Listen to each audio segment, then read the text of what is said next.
He was not an ambitious politician, a military strategist, or a conspirator against the state. He was a husband, a father of two, and a believer so devout that he longed to renounce his royal titles and become a monk. And yet he was given no trial, nor a humane execution. He was hunted, brutally beaten with rifle butts, and thrown into a dark, damp mine shaft while he was still breathing. But from that very pit of earthly hell, hymns were heard rising. And today the Church does not remember him as a helpless victim, but venerates him as a holy martyr. His name was Prince Ioann Konstantinovich. How could a life that sought only peace and faith be forced to endure one of the most savage deaths in history and transform a chasm of despair into a foundation for eternal sainthood? To grasp this terrible paradox, we cannot look only at the prince himself. The roots of the tragedy lay in the very world he was born into. The Russia of 1886, where Ioann took his first breath, was not the Russia of glittering, carefree balls and endless summer so often portrayed. It was an empire under pressure, a gilded cage shivering from a shockwave. Just 5 years earlier, in 1881, Tsar Alexander II, the Tsar liberator who had freed the serfs, was blown to pieces by a revolutionary's bomb in the streets of St. Petersburg. The explosion didn't just kill a man, it shattered the illusion of a divinely ordained, unshakable autocracy. The new Tsar, Alexander III, Iowann's great-uncle, was a giant of a man. Physically and politically, he was a reactionary in the truest sense of the word. Fleeing the capital for the fortress-like Gachina Palace, he crushed the nascent political reforms of his father. His reign became one of iron-fisted control, defined by the doctrine of orthodoxy, autocracy, and nationality. Secret police, the Okhrana, were everywhere. Russification policies suppressed minorities. Anti-Semitism, culminating in waves of horrific pogroms, became a dark stain on the era. This was a fortress Russia, looking backward, desperately trying to bolt the doors against the winds of modernity, socialism, and revolution that were already howling outside.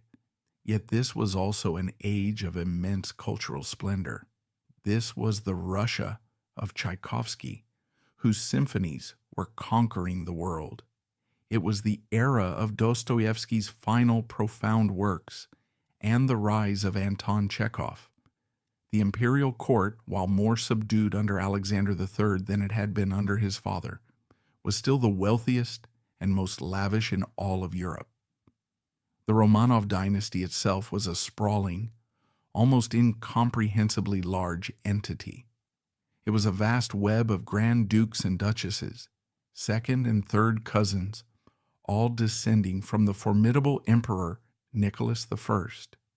They were a class unto themselves, immensely wealthy, holding all key military and state positions, and living in a series of breathtaking palaces that lined the Neva River in St. Petersburg, a city built on a swamp to project Russian power to the west, into this world of profound contradiction, of deep-seated piety and brutal political suppression, of exquisite art and grinding poverty, of imperial might and revolutionary terror.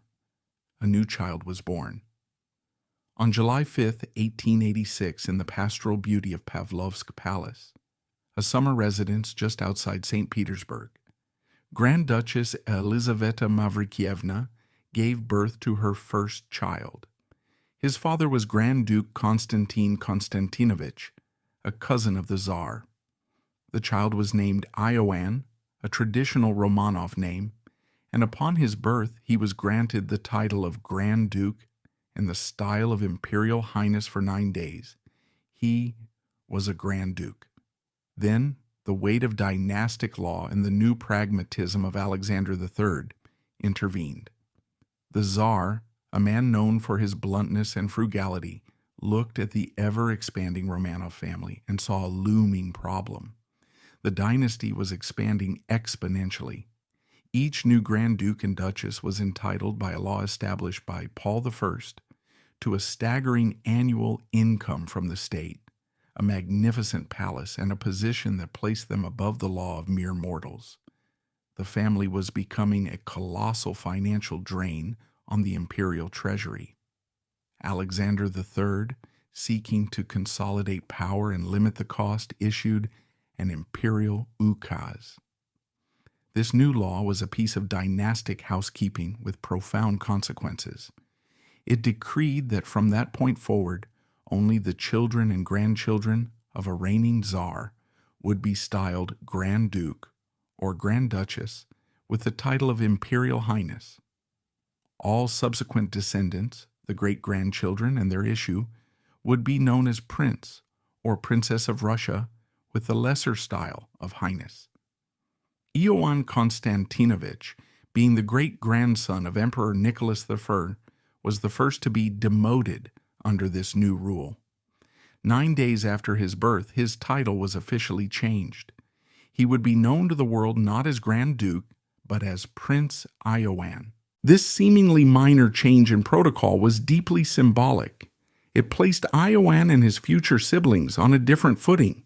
They were still royalty, still at the apex of Russian society, but they were a step removed from the central core of power. This distance, this slight lessening of expectation and political weight, would in fact be the defining grace of his childhood, allowing a different kind of character to flourish, one that was not forged in the fire of direct succession, but in the quieter, gentler light of art, literature, and profound faith. And that was entirely due to the remarkable family he was born into.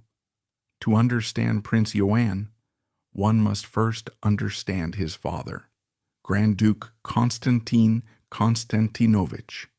He was, quite simply, one of the most fascinating and complex Romanovs of his generation. Known to the public by his literary pseudonym, K.R., he was a celebrated and genuinely talented poet, playwright, and translator. His works were published, read, and admired throughout Russia. He was a man of immense culture and refinement, a true Renaissance figure who spoke multiple languages, adored music, and served as the president of the Russian Academy of Sciences. But K.R. was not simply a dilettante prince dabbling in the arts. He was also a dedicated soldier, serving as the Inspector General of all military educational establishments. He was a man torn, a living embodiment of the contradictions of his age. He was a devoted husband and father, yet his private diaries, which were not published until decades after his death, revealed the profound, agonizing secret of his life, his homosexual inclinations. This secret, which he considered a sinful illness, caused him intense spiritual torment. He wrestled with it daily, filling his journals with prayers for strength, self-loathing, and a desperate plea for divine forgiveness.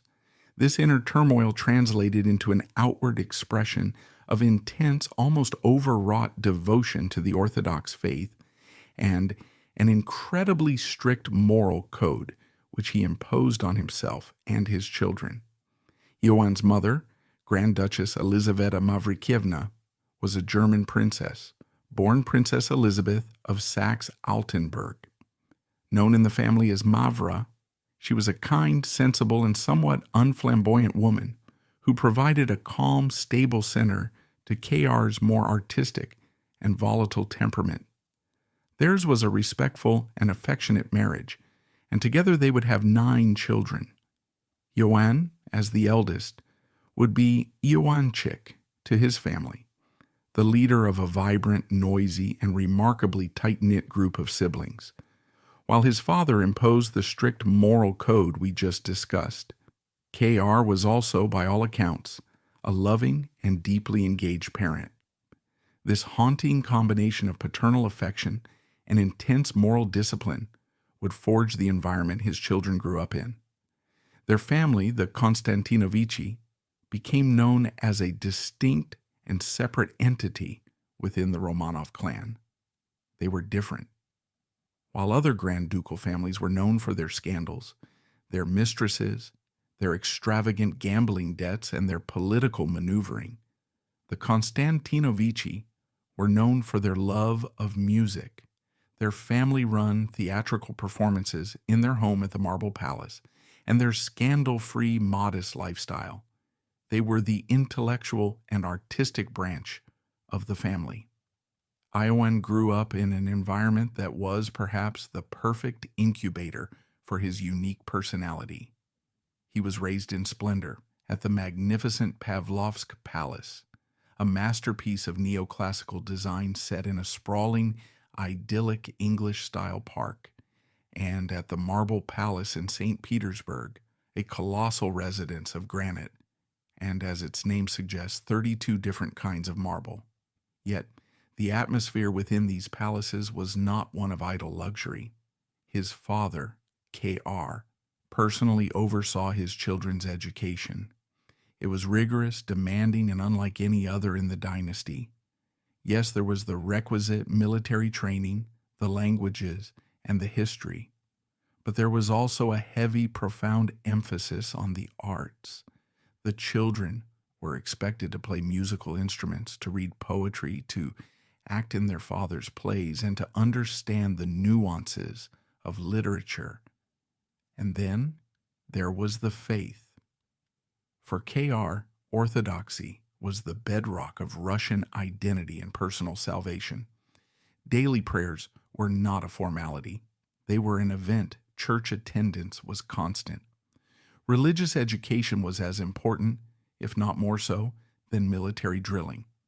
From this fertile ground, Iowann's personality emerged, and it was clear from a very young age that he was different. While his younger brothers, like the dashing and adventurous Oleg or the boisterous Igor, were more typical high-spirited boys, Ioanchik was quiet, gentle, and profoundly introspective. He was nicknamed the Meek. He was known for his kindness to the staff, his humility, and his almost complete lack of princely arrogance. He was sweet-natured, responsible, and above all, deeply, profoundly pious. This wasn't the performative piety of the court. It was a genuine, heartfelt calling. While other boys his age were dreaming of military glory, Ioann was dreaming of the church. He was fascinated by the liturgy, the smell of incense, the sound of the chants. He spent hours reading theological texts, far beyond what his tutors required. He would set up small chapels in his rooms and play at being a priest. His family was amused, then astonished by the depth of his devotion. He began to openly wonder if his calling was not in fact the military, but the monastery. He harbored a deep and serious desire to renounce his titles, his wealth, and his position to become a monk, to dedicate his entire life to God. For his father, this was a source of both immense pride and some concern.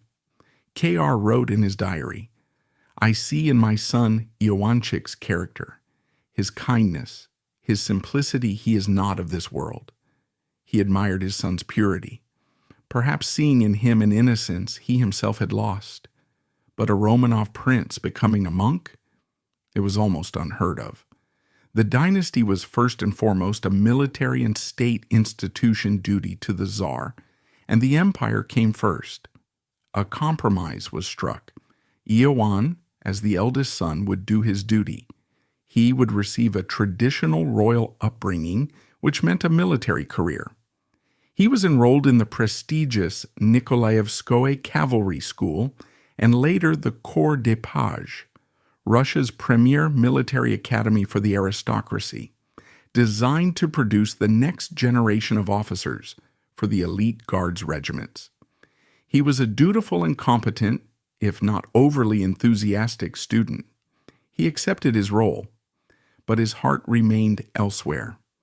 He was often described as being in the world, but not of it.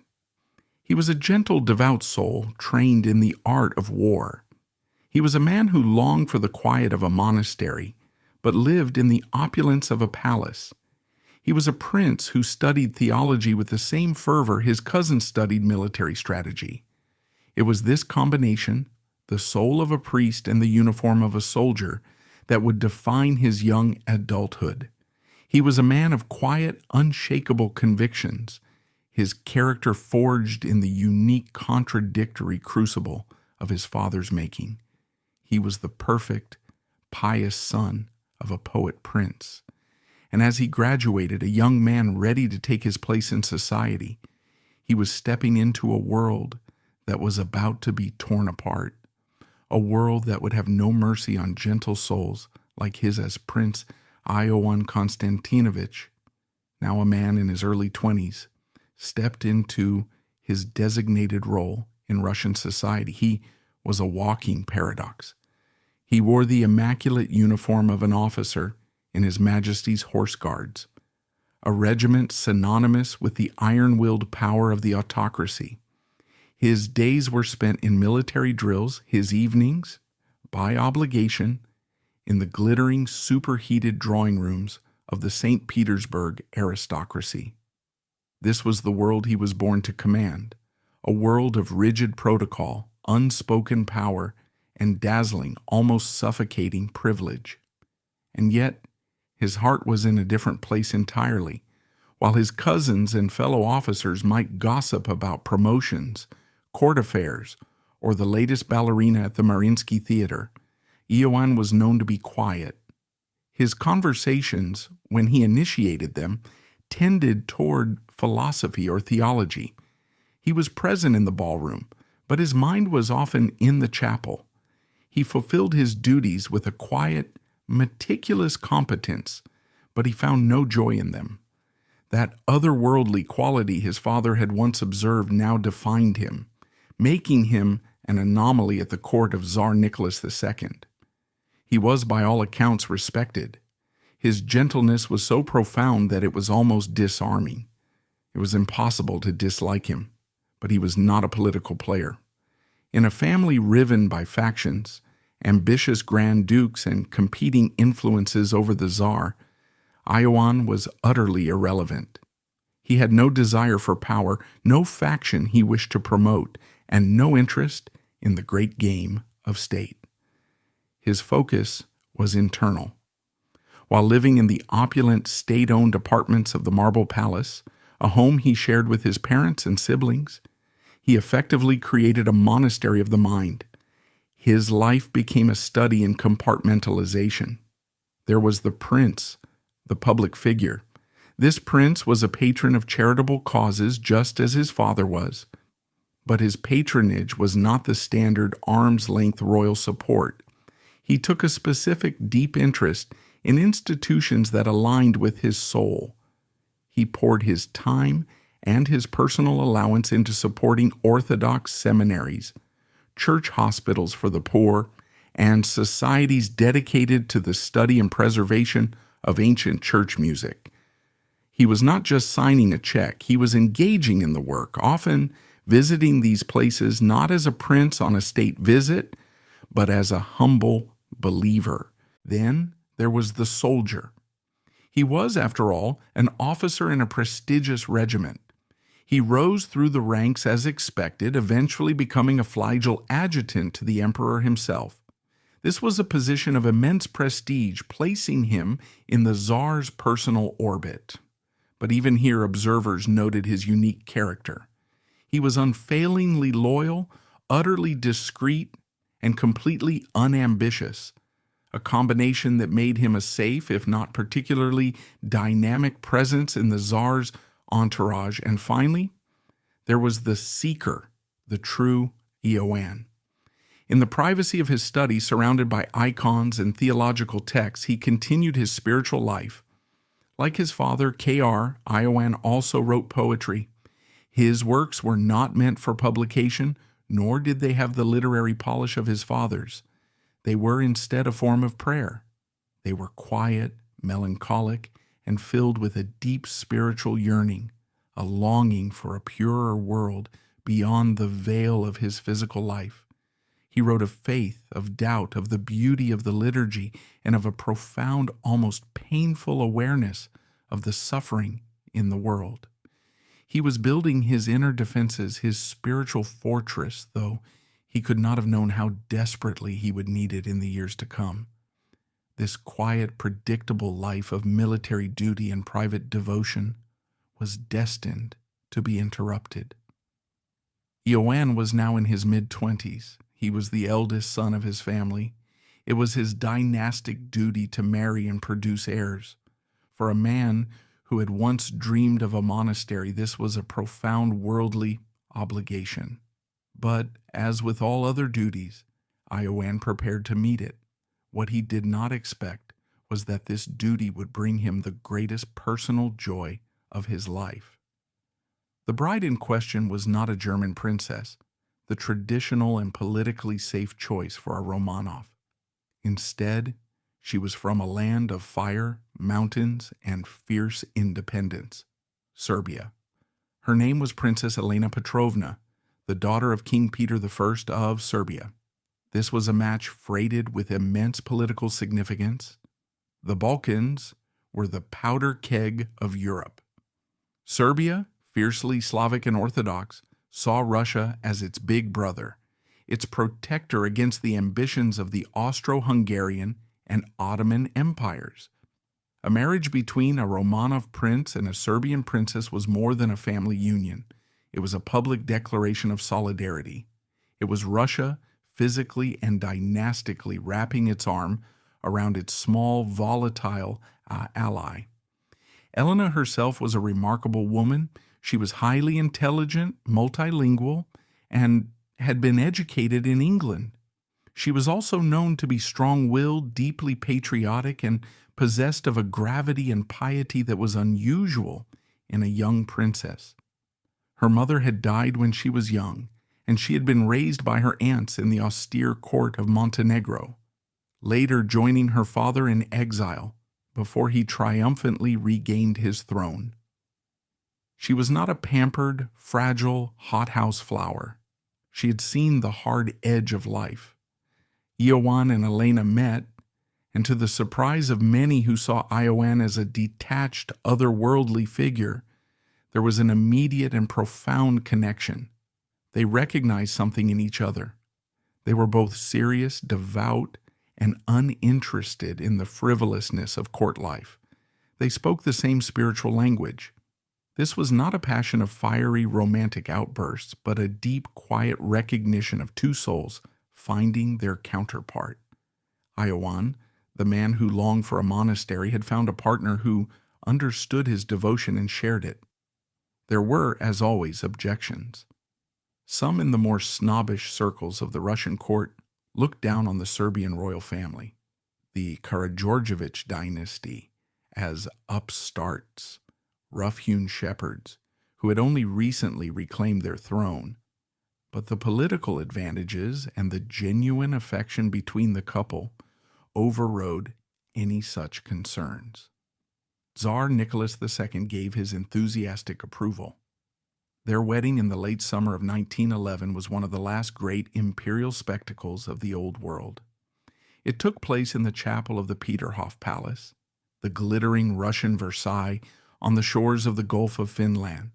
The chapel was a riot of gold and icons, packed with the entire Romanov dynasty in their full uniforms and dazzling court gowns.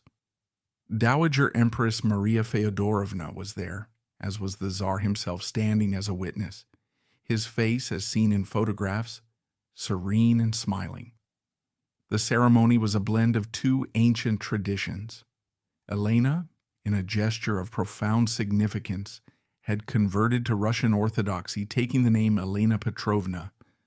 The long, mystical, and deeply symbolic Orthodox wedding service, with the couple holding candles and being crowned as the king and queen of their new family, held a special power for them.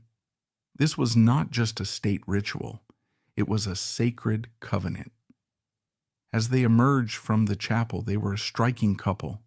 Ioann, tall and slender, his gentle face serene under his military cap, and Elena, dark-eyed and regal, her new life in Russia beginning. Their marriage was, by all accounts, exceptionally happy. They were a devoted and loving pair, a quiet island of domestic tranquility in the increasingly turbulent sea of Russian society. They settled into their apartments in the Marble Palace, and their lives quickly took on the rhythm of a family. In 1914, their first child was born, a son. In a nod to his father's family, he was named Prince Vsevolod Ivanovich. He was the first Romanov born with the new title of prince, not Grand Duke, but the joy of his birth was almost immediately overshadowed by a global cataclysm. Vsevolod was born on January 20th, 1914. Just a few months later, on June 28th, a Serbian nationalist, a subject of Elena's father's kingdom, assassinated Archduke Franz Ferdinand of Austria-Hungary in Sarajevo. The web of alliances, so carefully and foolishly woven, was pulled taut. Austria-Hungary declared war on Serbia. Russia, bound by treaty and its self-image as the protector of the Slavs, mobilized to defend Serbia-Germany, allied with Austria-Hungary, declared war on Russia. World War I had begun. For Prince Ioann, the abstract had suddenly become terrifyingly real. The man of peace, the husband and new father, was first and foremost an officer in the Russian Imperial Army. The time for prayers in quiet chapels was over. He was ordered to the front. Ioann, true to his character, did not seek a safe ceremonial post in St. Petersburg, which was now renamed Petrograd to sound less German. He did his duty. He joined his regiment, the Horse Guards, and was sent to the front lines in East Prussia. This was not a war of distant strategy for him. It was a war of mud, blood, and artillery shells. The quiet, theological prince was now in the thick of the brutal, grinding combat that defined the Eastern Front. And here, a crucial aspect of his character was revealed. His gentleness was not weakness. His piety was not cowardice.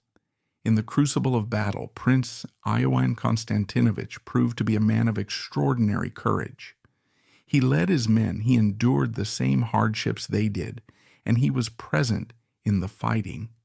His bravery was so conspicuous that he was decorated with one of Russia's highest military honors, the Order of St. George. He was wounded in action, but after a period of recovery, he returned to his post. His letters to his wife Elena back in Petrograd were not those of a glory-seeking warrior. They were the letters of a devout man trying to make sense of an insane world, a loving husband desperate for news of his wife and son, and a patriotic Russian who believed, at least in the beginning, in the sacred duty of defending his homeland. In 1915, while he was at the front, Elena gave birth to their second child, a daughter, Princess Ekaterina Ivanovna. The news reached him in the field, a small beacon of light in the growing darkness. But the war was going badly. Russia was suffering catastrophic losses. The army was poorly equipped, badly led, and bleeding men at an unsustainable rate. In Petrograd, the government, now under the bizarre and disastrous influence of Grigory Rasputin, was rotting from within. Food shortages were rampant. The people who had cheered the war in 1914 were now exhausted, starving, and angry. Ioann's service, his bravery, his wound, his loyalty, all of it was being poured into a vessel that was cracking apart. The very foundations of the world he was fighting to defend were crumbling behind him. The war, which he had entered as a loyal officer of the Tsar, was not a glorious crusade. It was an all-consuming fire that was burning away the old world, clearing the ground for the revolution that would soon claim his life, and the lives of millions he would continue to serve, to do his duty as he saw it, until the very end. But the stage was now set. The devout prince, the loving husband, the decorated war hero, he was already a marked man. Every virtue he possessed, every oath he had sworn, would soon be twisted into a crime. The Romanov dynasty, and Prince Ioann with it, was walking towards the abyss. The year 1917 did not arrive like a new year. It arrived like a judgment. For 3 long, brutal years, Prince Ioann Konstantinovich, along with the rest of the Russian Empire, had been fed into the monstrous grinding machine of the First World War. He had served with distinction, his courage earning him the respect of his men and the Order of St. George. He had been wounded, he had recovered, and he had returned to the front. He had done his duty as a soldier, as a Romanov, and as a patriot. But the nation for which he was fighting was dying from the inside out. He had seen it at the front. The lack of rifles, the non-existent boot leather, the starving, lice-ridden men, and the air of utter catastrophic despair. And when he was on leave in Petrograd, he saw the other side of the sickness, the rotting, decadent core. He saw the city awash in rumors of treason, of the Empress and her German sympathies, and the madness of Rasputin, who had held the empire in his debauched mystical grip until his murder in late 1916. Ioann, a man of simple, profound faith, was repulsed by this dark, hysterical perversion of his religion. He and his family, his father K.R., had died in 1915, mercifully spared from seeing the final collapse, were part of a different Russia. They were the Russia of art, faith, and duty, but that Russia was about to be consumed. In February 1917, the sickness finally broke. The city of Petrograd, starving and freezing, erupted. It wasn't a revolution, not at first. It was a riot. Women, desperate for bread, flooded the streets. They were joined by striking factory workers from the Putilov plant, and then, in a fatal blow, by the soldiers of the Petrograd garrison. These were not the elite guards of pre-war Russia. They were old men and green boys, weary of the war and sympathetic to the crowds. They shot their officers and joined the mob. For Prince Ioann, stationed in the city, it was the sound of the world ending. The authority he had served his entire life, the very concept of Tsar, evaporated in a matter of days. The military chain of command dissolved. Order, the principle that had governed his entire existence, ceased to exist. Then came the news, like an axe blow to the soul. On March 15, 1917, from a railway car in Pskov, Emperor Nicholas II had abdicated. He had renounced the throne for himself and for his son, the young, fragile Tsarevich Alexei. The 300-year reign of the Romanov dynasty was over. For Ioann, this was an existential crisis beyond measure. His military oath was now to avoid the social structure, the political reality, the spiritual national bond he believed in. It was all gone. A new fragile entity called the Provisional Government, a collection of liberal aristocrats and middle-class politicians, declared itself in charge. Russia was, for a moment, the freest republic in the world. In this moment of profound chaos, a window opened. Many Romanovs, sensing the true bloody nature of the beast that had been unleashed, began to make plans. Jewels were sewn into corsets. Foreign bank accounts were activated. Routes to Finland, to France, to England, where King George V was Nicholas II's cousin, were frantically explored. Prince Ioann and his wife, Princess Elena, had this choice. Elena was a Serbian royal. Her connections could have secured them safe passage. They had 2 small, precious children, Vsevolod, just 3 years old, and Ekaterina, not yet 2.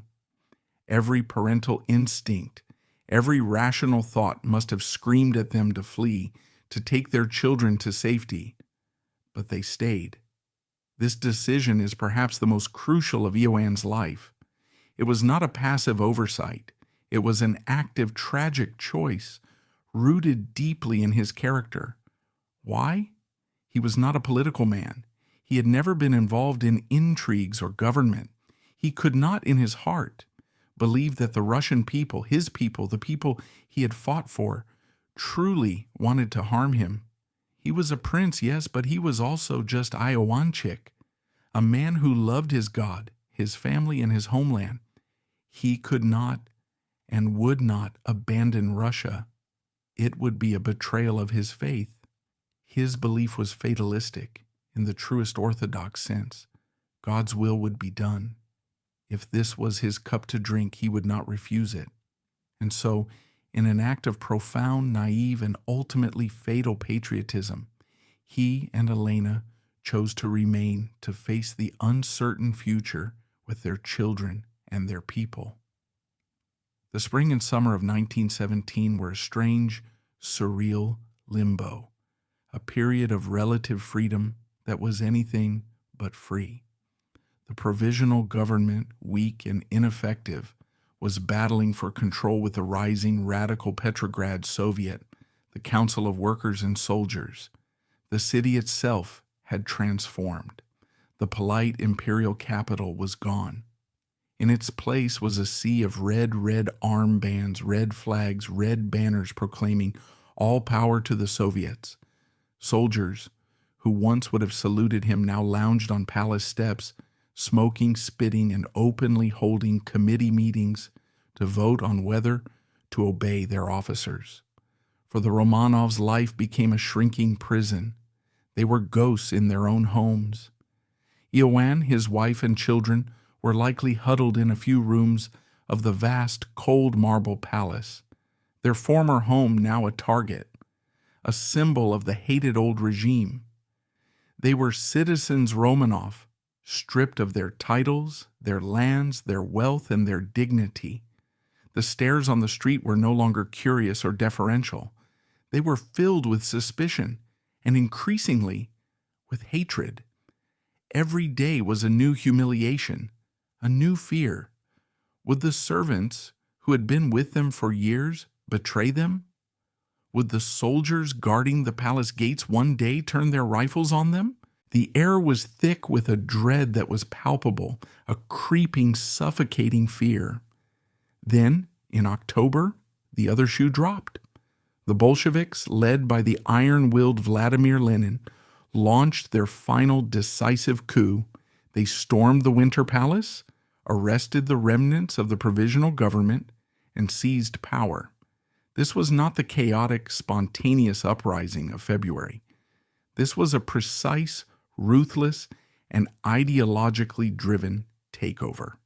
And for the Romanovs, the language changed overnight. They were no longer just citizens or symbols of a former regime. They were class enemies.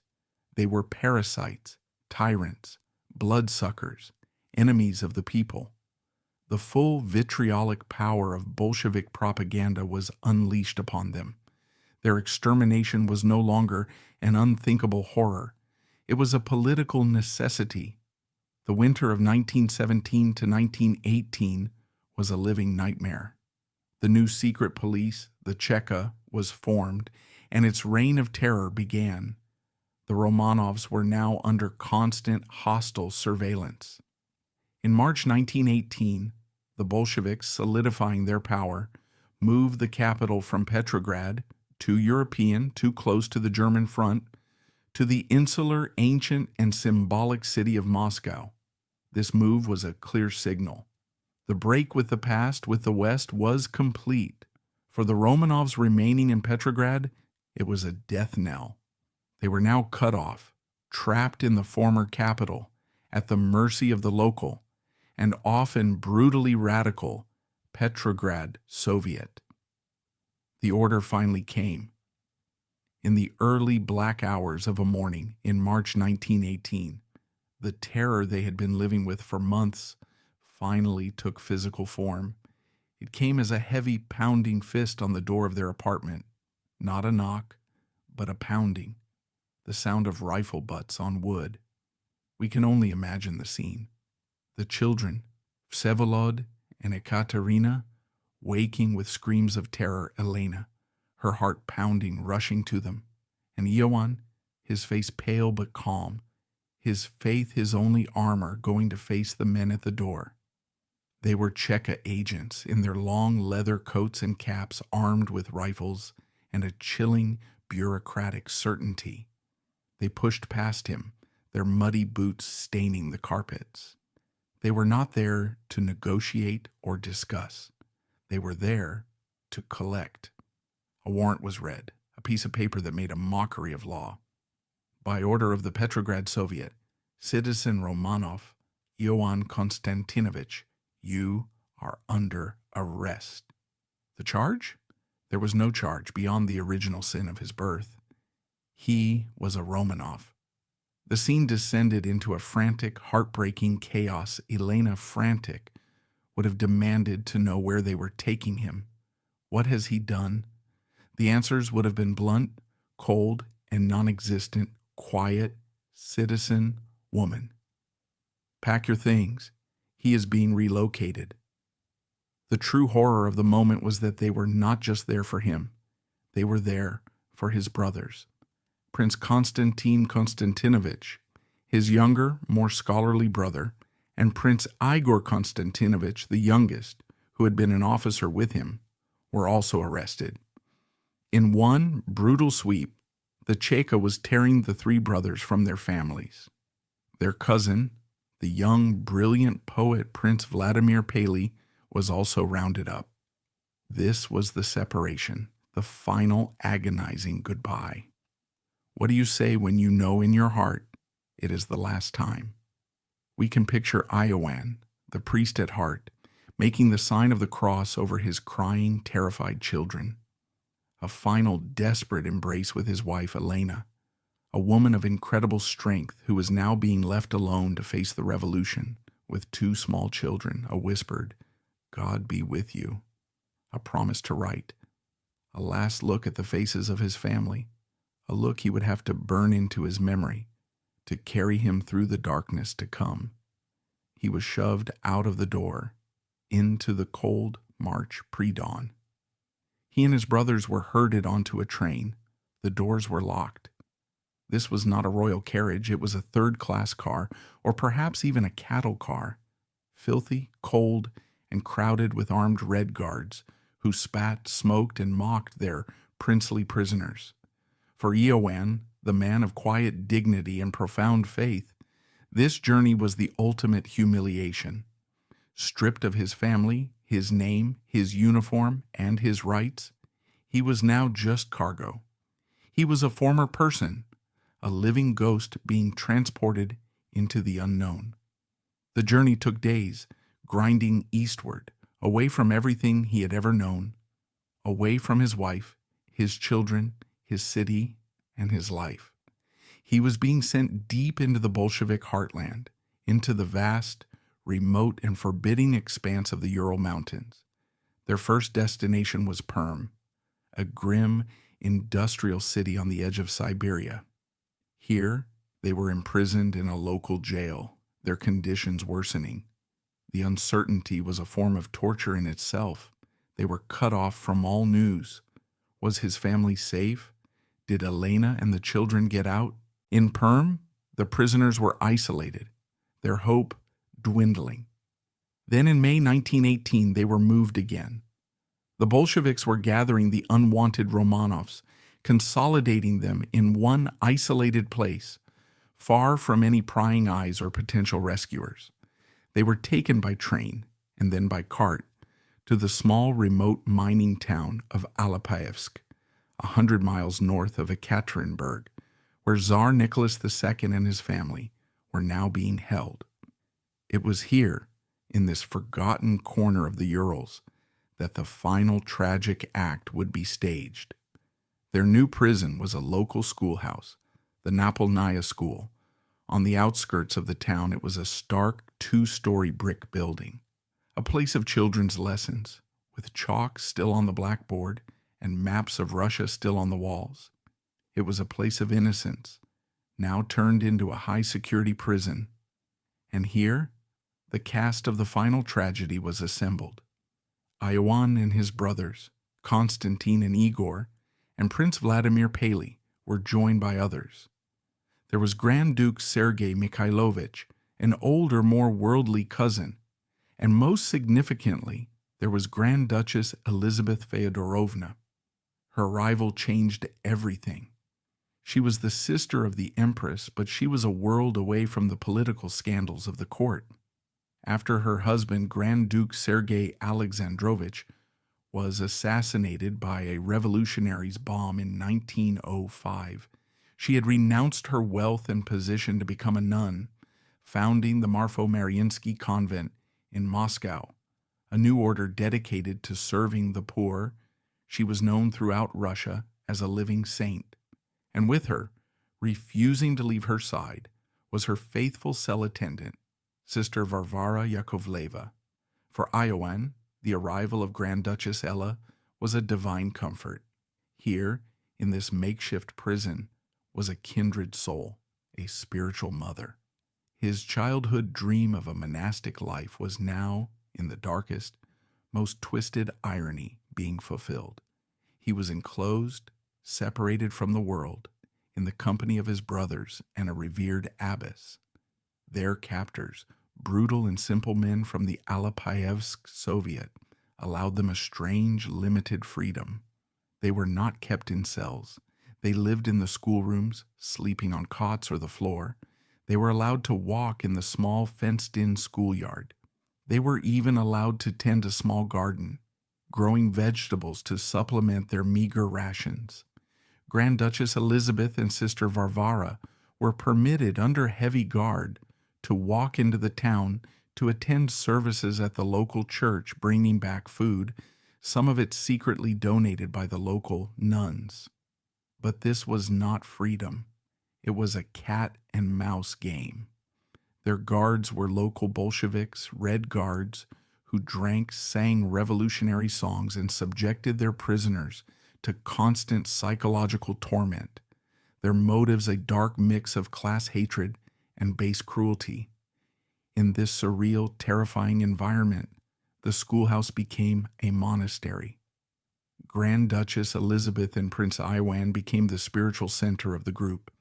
They organized a new life, one of strict routine and constant prayer. They sang hymns together. They read from the Gospels. They comforted each other. Ioann, the quiet, gentle prince, was now, in his final days, precisely what he had always longed to be, a man of God, living a life of communal prayer, his world reduced to the singular, terrifying, and strangely freeing purpose of preparing his soul for eternity. They were captives, but they were also a community. They did not know their fate, but they surely suspected it. The air in Alapayevsk was heavy with the coming storm. It was the summer of 1918. The Russian Civil War was raging, and just 100 miles away, in another house of imprisonment in Ekaterinburg, the fate of Tsar Nicholas II was being decided, a decision that would seal their own doom. The summer of 1918 in the small Ural town of Alapayevsk was a pressure cooker of dread. The Russian Civil War, a brutal, sprawling conflict between the Bolshevik Reds and the anti-Bolshevik Whites, had erupted in full force.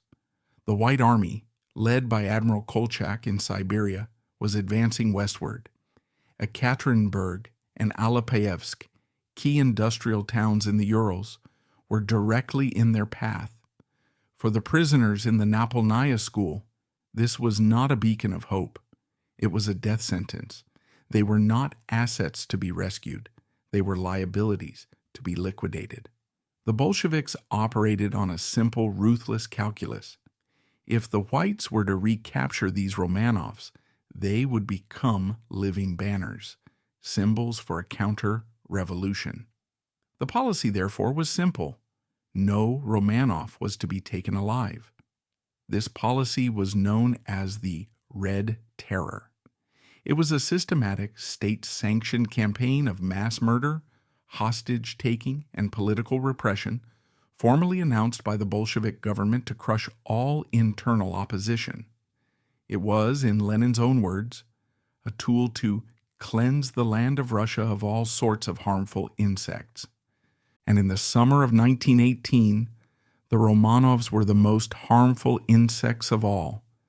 The fate of the Alapayevsk prisoners was now completely intertwined with that of their cousins, the imperial family, held just 100 miles away in Ekaterinburg, in the House of Special Purpose. Tsar Nicholas II, Empress Alexandra, their 5 children, and their 4 loyal attendants were living their final tormented days. The local Ural Soviet, led by fanatics, was clamoring for their execution. All they needed was the signal from Moscow. That signal came. On the night of July 16th to 17th, 1918, a Cheka execution squad led by Yakov Yurovsky descended into the basement of the House of Special Purpose. In a chaotic, horrific storm of bullets and bayonets, the Emperor, the Empress, the 13-year-old Tsarevich Alexei, and his 4 sisters, Olga, Tatiana, Maria, and Anastasia, were brutally murdered. Their bodies were trucked to a forest, dismembered, burned with acid, and thrown into a flooded mineshaft. The deed was done. The central branch of the Romanov dynasty was erased. The moment the news of the Ekaterinburg massacre was confirmed in Moscow, the order was given to liquidate the remaining Romanovs in the region. The prisoners in Alapayevsk had just 1 day left to live. July 17th would have passed at the schoolhouse in a state of agonizing, heightened tension. The prisoners knew nothing of the massacre in Ekaterinburg, but they could feel the change. Their guards, local Red Guards from the Alapayevsk Soviet, had become more hostile, their mockery more pointed. The strange, limited freedoms they had been allowed, the walks to the garden, the church visits for Grand Duchess Elizabeth, were abruptly cut off. They were now in total lockdown. The schoolhouse, which had become their monastery, was now their tomb.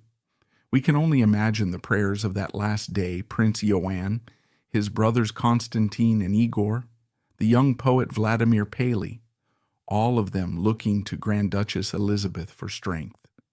She, in turn, would have been calm, her gaze fixed on the next world. She knew their martyrdom was at hand.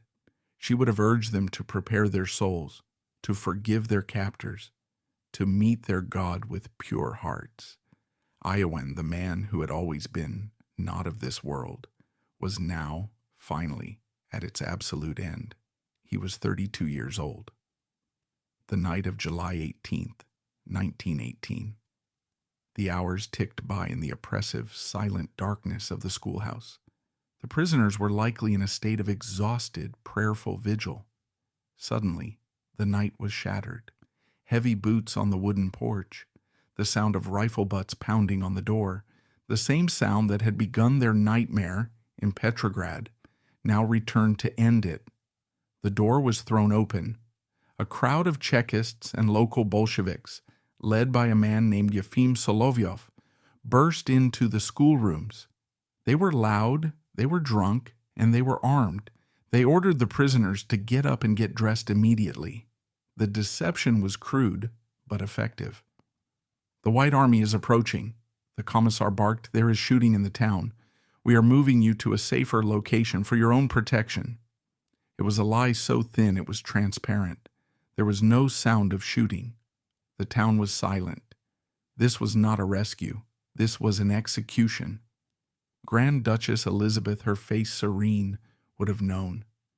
Prince Ioann, his heart likely pounding with a mixture of terror and resignation, would have known too. They were surrounded by their murderers. They were herded out into the darkness. There were no cars, no carriages. There were only telegi, the rough, springless peasant carts used for hauling hay or manure. The prisoners were ordered onto them. Grand Duke Sergei Mikhailovich, the eldest, and the only one to have been a true political and military figure, sensed the futility. He had been complaining of illness. Now he resisted. He refused to get into the cart. He knew what this was. "We are not going anywhere," he declared the guards. Drunk and impatient, didn't argue. One of them raised his rifle and shot him in the arm. He cried out, fought back, and was finally killed by a direct shot to the head. His body was unceremoniously dumped onto a cart. He was the lucky one. He died quickly.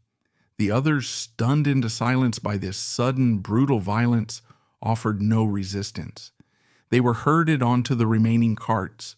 Prince Ioann, his brothers Konstantin and Igor, Prince Paley, Grand Duchess Elizabeth, and the faithful sister Varvara. Their hands were bound, and they were blindfolded, the rough cloth tied painfully tight, plunging them into a suffocating blackness. The carts lurched forward, bumping and grinding their way out of the town, heading north into the forest. The journey itself was a prolonged torture. For over an hour they were dragged along a dark, rutted track, the carts jolting their bodies, the guards shouting and singing lewd revolutionary songs, mocking their silent, bound prisoners. We cannot know the thoughts of Prince Ioann in that cart. Was he praying for his life? Or was he praying, as his faith had taught him, for his murderers? Was he thinking of his wife, Elena, and his two small children, Vsevolod and Ekaterina, wondering if they were safe? Or was he, as his final moments approached, reciting the Psalms, preparing his soul for the meeting he had anticipated his entire life? He was bound, blindfolded, and seated next to his brothers, all of them riding together into a shared grave. Finally, after an agonizing journey of some 9 miles, the carts rumbled to a halt. The air was cold, filled with the smell of pine and damp earth. They were in a dark, desolate clearing in the forest. The place was known to the locals as Nizhnaya Selimskaya, the site of an old abandoned iron ore mine. The prisoners were dragged from the carts, their blindfolds ripped off, their hands still bound. Before them, in the flickering, uncertain light of torches, was a dark, gaping hole in the ground, the mouth of the mine shaft. The guards, now a frenzied mob, fell upon them. This was not a clinical execution. This was a brutal, personal, and hateful assault. They were beaten with the butts of rifles, their skulls cracked, their bodies bruised. The young Prince Paley was struck so hard he fell unconscious. Prince Ioann, his gentle, scholarly brother Konstantin, and the young Igor were all bludgeoned, injured, but still conscious. Grand Duchess Elizabeth, in this moment of ultimate horror, is said to have knelt and repeated the last words of Christ on the cross, a prayer that was heard by some of the more sober guards and later recounted, "Father, forgive them, for they know not what they do." Her prayer was answered with a shove. She was the first to go, pushed into the blackness.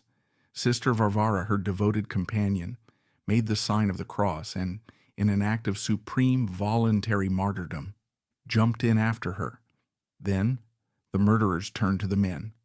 One by one, they were pushed or thrown over the edge. Prince Ioann, his body broken from the beating, was shoved into the void, tumbling 60 feet down, landing on the cold, rocky, and waterlogged floor of the mine.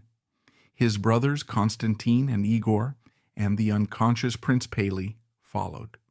They were all in the pit, a tangled mass of broken, bleeding, but living bodies.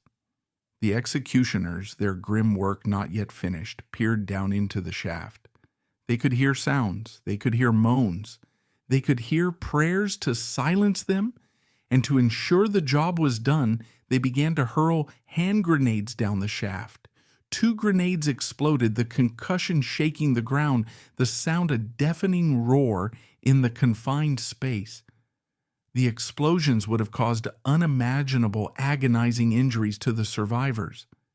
They also, mercifully, would have collapsed part of the mine tunnel, perhaps providing a small pocket of air. But still, the murderers were not satisfied. They were not just killing them, they were burying them. They began to chop down trees to gather logs, to drag dry, burning brush to the mouth of the shaft. They set it on fire, attempting to suffocate any who might still be breathing, and then threw the flaming debris down on top of them. Finally, they covered the entire mouth of the mine shaft with logs, branches, and earth, sealing it completely. Their work was done. They got back on their carts, leaving the silent forest, and rode back to Alapayevsk. When they arrived in the town in the early hours of the morning, the official story was already prepared. The head of the local Cheka sent a telegram to Perm, a band of unidentified men, counter-revolutionaries in the pay of the whites, attacked the Napolnaya school, and abducted the Romanov prisoners in an unknown direction. We are in pursuit. The lie was established. A full-scale investigation was launched, with Red Guards scouring the forests in every direction, except the correct one. The Bolsheviks officially announced to the world that the Alapayevsk prisoners had been rescued by the White Army. The mine shaft, sealed and hidden in the woods, held its gruesome secret. But the secret was not a silent one. For deep in the earth, in the suffocating darkness, a miracle of faith was about to unfold. The mine shaft was not a grave.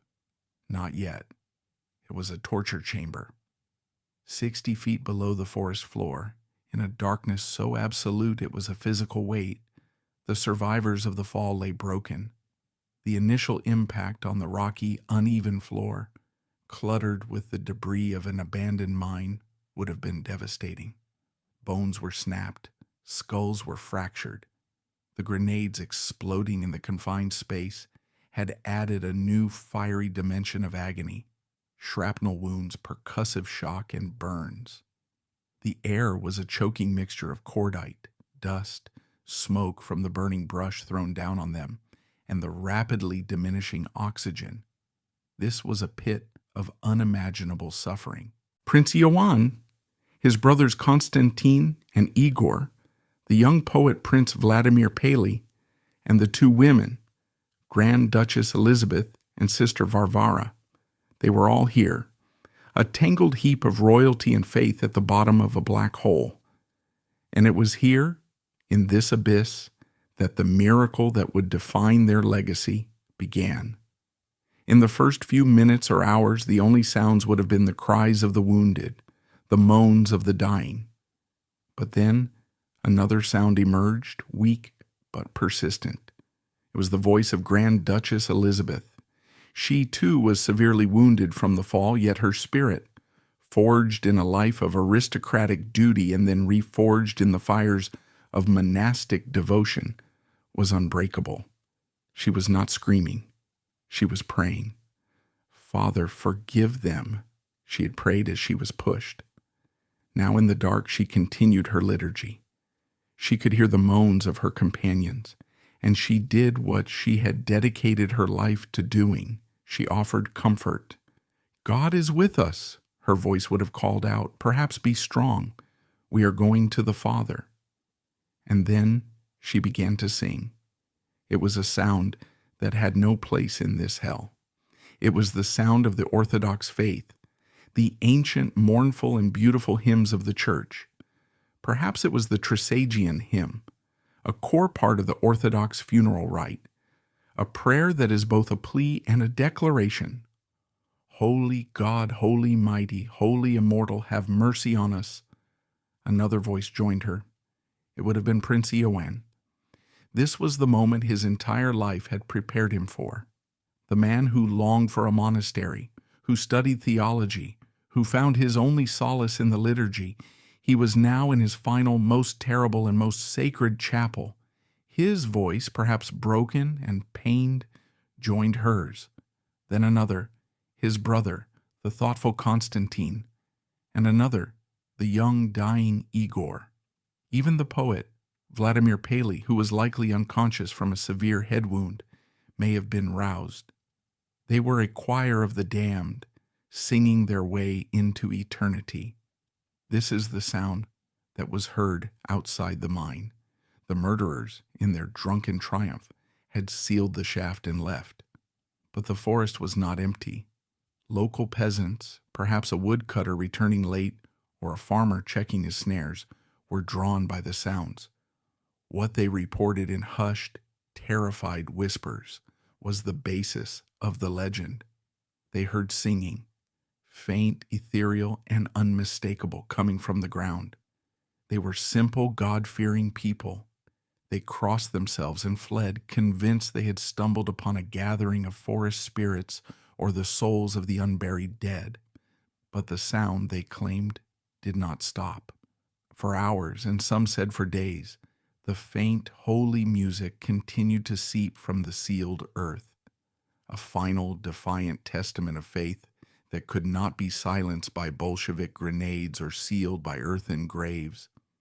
We will never know the exact details of those final hours or days in the pit, but we know a story of almost unbearable compassion must have taken place in that darkness. Grand Duchess Elizabeth, her own body racked with pain, must have somehow found the strength to move. She would have crawled or dragged herself to the other wounded. She found Prince Ioann, who had sustained a severe blow to the head. In her final act on this earth, using the last of her strength, the former Grand Duchess and now Abbess must have taken a piece of her own monastic wimple, the cloth head covering of her order, and torn a strip from it. She then, in the dark, with dying hands, gently and carefully bandaged his head wound. It is an image that defies comprehension. In a pit of human-made hell, she performed an act of pure, selfless, Christ-like charity. The singing, for however long it lasted, eventually faded. One by one, the voices went silent as the martyrs succumbed to their horrific injuries, to the cold and to the slow creeping death of starvation and exposure. Prince Ioann Konstantinovich died at the age of 32, in the dark, his head bound by the hands of a saint, his soul, by all accounts, at peace. For 3 months, the mine shaft in the Sinia forest held its secret. The Bolshevik lie held fast. The kidnapping of the Romanovs was official, a white plot that was used to fan the flames of the Red Terror. The Civil War raged on, and the White Army was pushing east, a massive counteroffensive aimed at reclaiming Russia. In late September 1918, the tide turned. The White Siberian Army, under the command of General Gaida, a fiery Czech officer, smashed the Red forces in the Urals and liberated Alapayevsk. One of the first orders of business was to discover the true fate of the missing Romanovs. The Bolsheviks' cover story instantly disintegrated. The townspeople, no longer living under the threat of the local Cheka, began to talk. They spoke of the night of July 18th, of the carts being rounded up, of the drunken Red Guards, and of the single fatal gunshot that had echoed from the Napolnaya school. Most chillingly, the investigators heard the peasants' tales of the singing mine. On October 9th, 1918, a detachment of White Army soldiers and investigators, led by an officer named Captain Malshitsky, made their way to the abandoned iron mine in the forest. The sight was grim. The opening was a mess of logs, branches, and earth, all caked with ash from the fire that had been set. It was clearly a hasty makeshift grave. The exhumation began. It was a slow, horrific, and solemn task. The soldiers, men hardened by months of brutal warfare, worked in respectful silence. They cleared the debris, the burned logs, the earth, and finally broke through to the shaft itself. The stench that rose from the darkness was overpowering. A single brave soldier was lowered on a rope into the 60-foot darkness. He returned, his face pale, confirming their worst fears. It was full of bodies. One by one, over the next 4 days, the victims were tenderly, carefully raised from the pit. The first body recovered was that of Grand Duchess Elizabeth. The cold, stagnant water at the bottom of the mine had in a grim miracle preserved the bodies, slowing decomposition. They were identifiable as they were laid out on the forest floor. The full scope of the atrocity was revealed. They saw Prince Ioann, and their eyes were drawn to his head, confirming the story of her final act of compassion. There, caked in mud and blood, was the strip of cloth from a nun's wimple binding his wound. They then looked at Grand Duchess Elizabeth's body. Her wimple was torn. The story of her final act of compassion was written on their very bodies. The bodies of the Alapayevsk martyrs were washed, anointed, and placed in simple wooden coffins. They were taken back to Alapayevsk, and on October 18, 1918, were given a full, solemn Orthodox funeral at the town's Holy Trinity Cathedral. The entire liberated town turned out, weeping to mourn the royals who had lived among them as prisoners and died as martyrs. But their journey was not over. It had barely begun. The Civil War was a violent, unpredictable tide. For the next 8 months, the bodies of the martyrs lay in state in the cathedral's crypt. But by the summer of 1919, the Red Army, regrouped and relentless, was pushing back. The Whites were forced into a full, desperate retreat across all of Siberia. The White Army Command and the monks who had been guarding the caskets made a sacred vow. The Bolsheviks would not get their hands on these bodies. The martyrs would not be desecrated. And so began one of the most extraordinary and little-known episodes of the entire war. A funeral procession on a continental scale. The coffins of Prince Ioann, his brothers, and the other Alapayevsk victims were loaded onto a sealed, refrigerated train car. This funeral train joined the desperate, chaotic exodus of the retreating White Army. For 8 agonizing months, that train car rumbled eastward across the entirety of Siberia, a 3,000-mile journey. It was a rolling chapel, a sacred trust, fleeing the advancing tide of communism. It passed through Omsk, through Tomsk, through the frozen wastes of the taiga, protected by soldiers and priests. In 1920, the train finally crossed the border into China, reaching the city of Harbin, which was full of Russian exiles.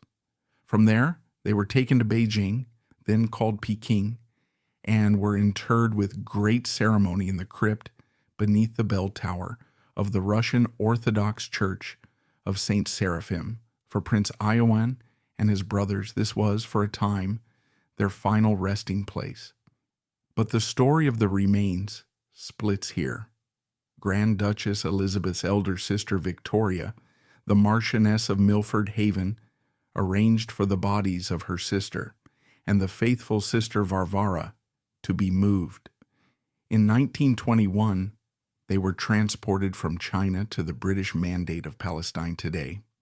Their holy relics lie in a white marble sarcophagus in the Church of Mary Magdalene, a beautiful Russian-style church on the Mount of Olives in Jerusalem, exactly where Grand Duchess Elizabeth had once dreamed of being buried.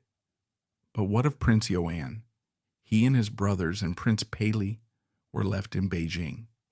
Their crypt was a shrine for the Russian exile community for decades. But the revolution they had fled was not finished. In 1949, Mao Zedong's Communist Army conquered China. In the 1950s, the church was closed. Then, during the nihilistic frenzy of the Cultural Revolution in the 1960s, the church and the cemetery it stood in were systematically destroyed to make way for a new secular city. The crypt was paved over. It was forgotten.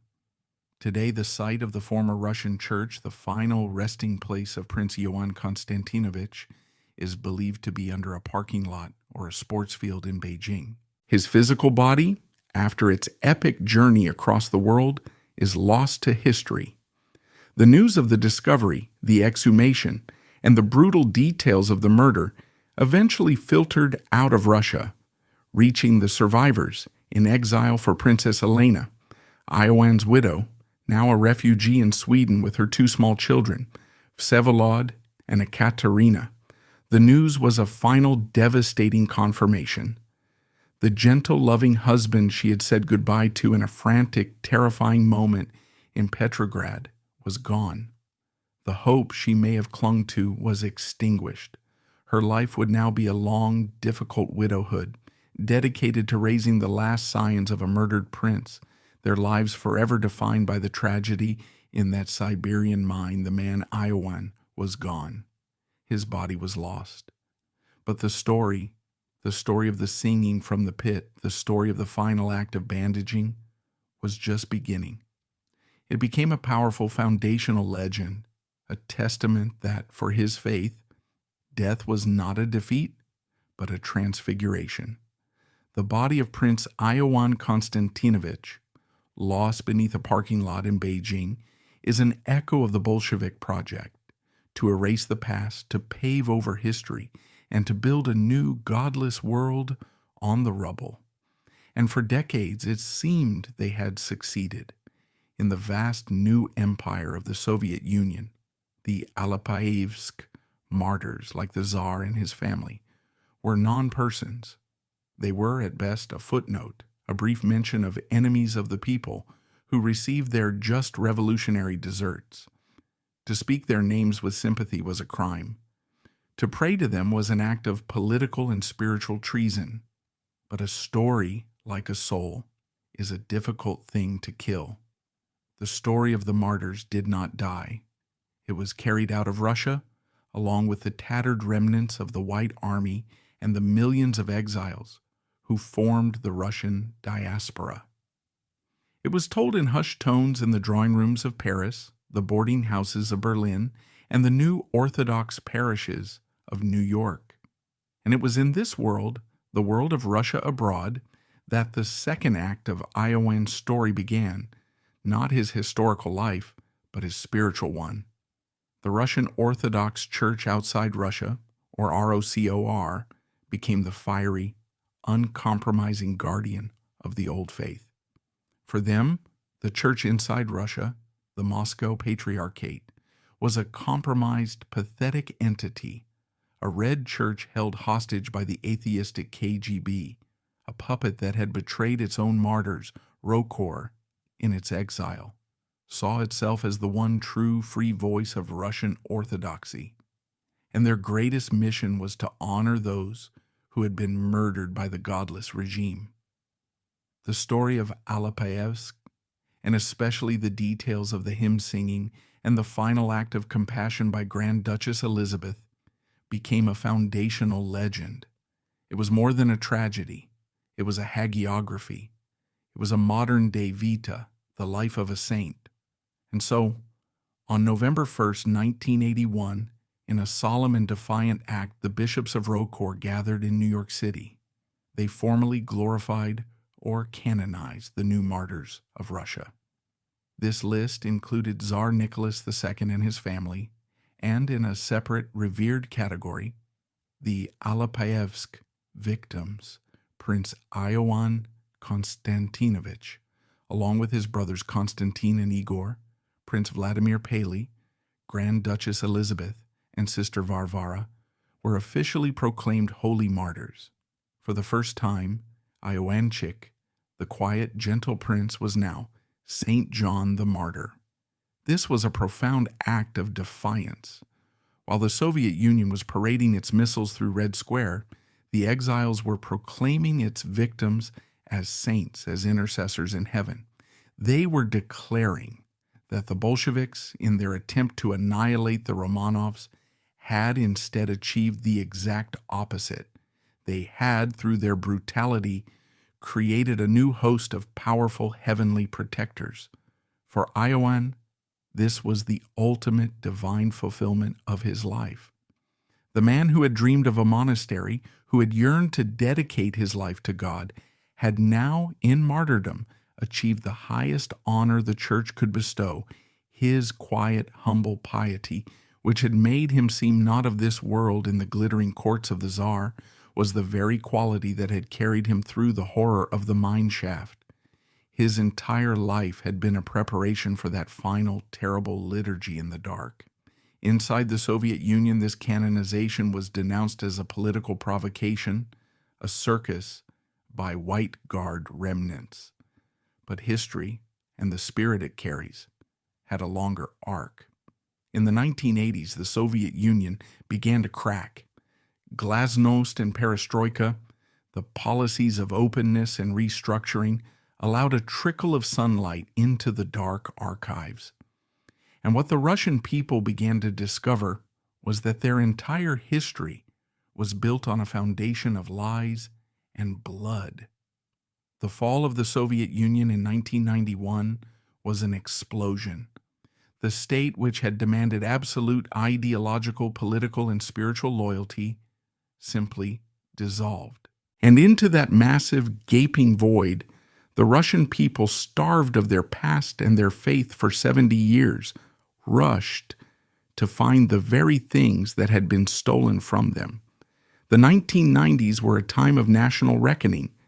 The full horrific details of the Red Terror, the gulags, and the murders of the Romanovs were published in full for the first time. The white narrative, once a criminal offense, was now the mainstream. And a new question arose, this time from within Russia itself. What do we do with our murdered saints? The Moscow Patriarchate, now free from state control, began its own agonizing process of reconciliation. It had to reclaim its own history, to repent for its own compromises, and to honor its own clergy, the tens of thousands of priests, monks, and nuns who had been executed alongside the royals. The result was the Great Jubilee Council of August 2000. In a massive historic event at the newly rebuilt Cathedral of Christ the Savior in Moscow, the Russian Orthodox Church canonized over 1,000 saints at once, the largest single canonization in Christian history. They were the new martyrs and confessors of Russia, the host of all those who had suffered for their faith under the communist yoke. And in that host, given special reverence, were the Alapayevsk martyrs. St. John, St. Constantine, St. Igor, and their companions were now finally recognized as saints in their own homeland. This event was more than a religious ceremony. It was an act of national, spiritual, and political healing. The schism between the red and white churches was beginning to close. The nation was, in effect, repenting for the 20th century. And Prince Ioann, the lost, gentle prince, was now a central part of his country's story of redemption. And what of the place?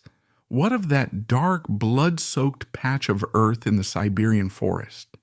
Today, if you travel to Alapayevsk, you will not find a forgotten, shameful secret. You will find a holy site. The Napolnaya School, the last prison for the martyrs, is now a museum, its rooms preserved, its walls bearing icons and photographs of its former captives. But the mine shaft, the Ninaya Selimskaya, is the true heart of the pilgrimage. It is no longer an abandoned pit, it is a monastery. The monastery of the new martyrs and confessors of Russia has been built on that very spot. The mine shaft itself, the very hole in the ground where Ioann and his companions were beaten, thrown, and died, is now a sacred relic. A pilgrim today walks through the quiet pine forest and approaches a large wooden structure built directly over the shaft. You can walk inside onto a platform and look down, past the icons and the eternal flames, into the consecrated darkness. The air is thick with the smell of incense, and the silence is broken only by the sound of hymns, the very hymns that were sung by the dying, now sung by the living in their honor. The wound in the earth has been transformed into a shrine. The site of an execution has become a place of resurrection. This is the modern relevance of Prince Ioann. He is not just a historical figure in a documentary. He is an active saint in a living faith.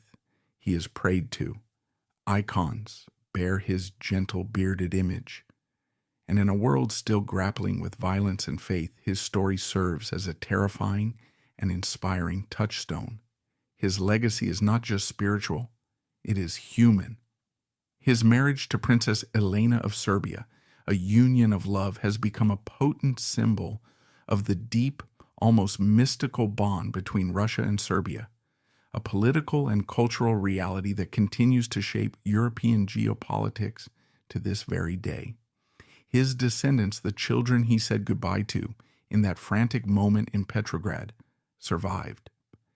Vsevolod and Ekaterina grew up in exile in England, carrying the weight of their father's tragic name. They were the last links to a murdered world. Their own lives were complex and in many ways sad, overshadowed by the immense tragedy they had escaped. But they survived. The line did not end. The cultural impact of the Alapayevsk martyrs is profound. They, along with the Tsar's family, have inspired countless books, films, and works of art. They represent the human face of the revolution, the innocent victims on whom a new, brutal ideology was built. The controversy which once raged is now largely silent. No serious historian, not even in Russia, justifies the Bolshevik actions. The murder of the Alapayevsk prisoners is universally acknowledged as a criminal act of wanton brutality, a black page in the nation's history. Ioann, who posed no political threat, who only wished to pray, is the ultimate symbol of the revolution's indiscriminate and paranoid cruelty. From a privileged prince in a glittering palace to a revolutionary martyr in a dark, cold mine. Prince Ioann Konstantinovich's life was a journey of profound, heartbreaking paradox. His was a life of quiet devotion, a soul that yearned for the monastery, that was instead thrown onto the front lines of a world war, and then into the very epicenter of a revolution that would show him no mercy. His brutal death, intended by his executioners to be an act of total annihilation, to erase him from the world, instead became the single act that guaranteed his immortality. In the darkness of that pit, illuminated only by the faith that he and his companions held, he was transfigured. Prince Ioann's story reminds us that even in the depths of despair, in the most unimaginable human suffering, faith can echo eternally, turning a horrific tragedy into a timeless and holy sanctity.